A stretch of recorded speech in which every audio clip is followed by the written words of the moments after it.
माझं कौतुक मुंडे साहेब करायचे बरं का, त्यांच्यानंतर कोण कौतुक नाही केलं रे माझं, तुम्ही करता.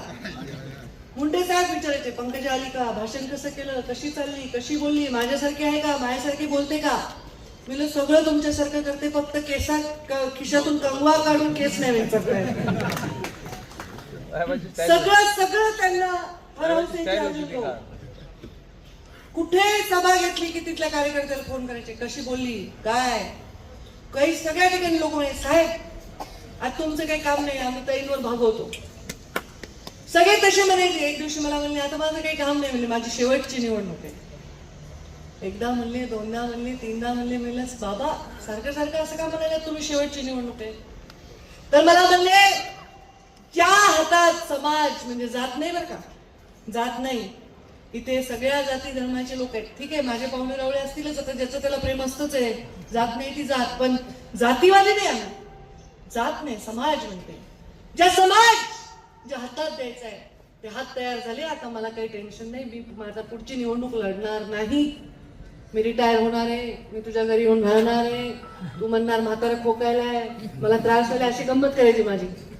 आणि मला ती सेवाच करायला नाही मिळाली.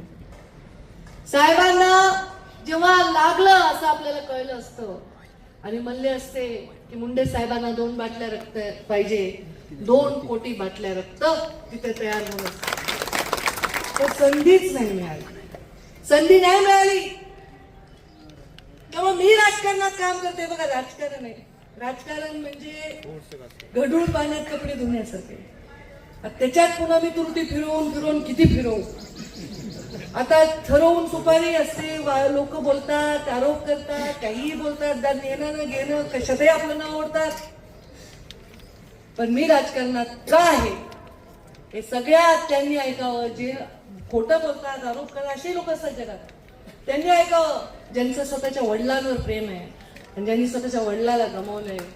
माझ्या तुमच्या नजरेत जे गोपीनाथ मुंडे मला दिसतात आणि जे मला बघतात ना, ती नजर खाली न जाऊ देण्यासाठी मी राजकारणात. एबीपी माझा, उघडा डोळे बघा नीट.